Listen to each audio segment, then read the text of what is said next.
অমনি রাধারানী বলছে, ননদী এই বনটা কে নির্মাণ করেছে যেন?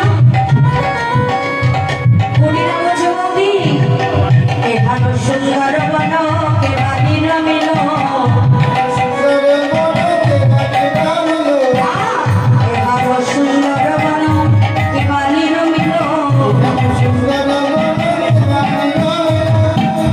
এবার সুন্দর বন কে বাঁধি নামিল। বলছে, বৌদি বনটা কে নির্মাণ করেছে? তাকে দেখতে কেমন? বলছে, কেমন জানো? তাহলে তুমি শোনো। আমি দুটো তারি কুলুর মতো, তার দুটো তারি মুলোর মতো, আর দুটো তারি কুলুর মতো, তার দুটো তারি মুলোর মতো। আর শুধু তাই নয় ননদী, সে যদি কোনো ইয়ং বিধবাকে দেখেন, ইয়ং বিধবা মানে অল্প বয়সী বিধবা। বলছি, যদি কোনো অল্প বয়সী বিধবাকে দেখে তাহলে সে তার নিজের করে নেয়। আর গোবিন্দ আমার কি করলে? নিজের অঙ্গের গন্ধ ওই বন মাঝে ছড়িয়ে দিলেন বাতাসের সঙ্গে। আর কুটিলা তো কৃষ্ণবাদী, সে তো গোবিন্দ গন্ধ সহ্য করতে পারে না, তাই কৃষ্ণ গন্ধ পেয়ে কুটিলা বলছে, বৌদি আমার মাথাটা কেমন জানি ঘুরছে,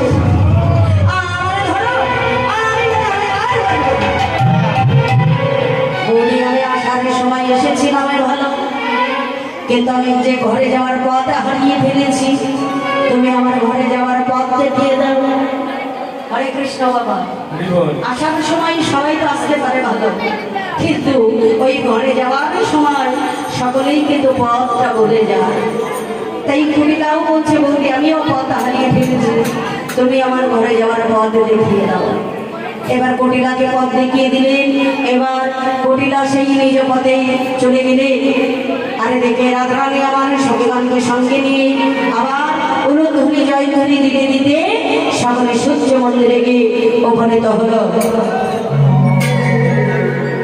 আমার সূর্য মন্দিরে উপনীত হয়ে সূর্য মন্দিরে কে প্রণাম করলেন?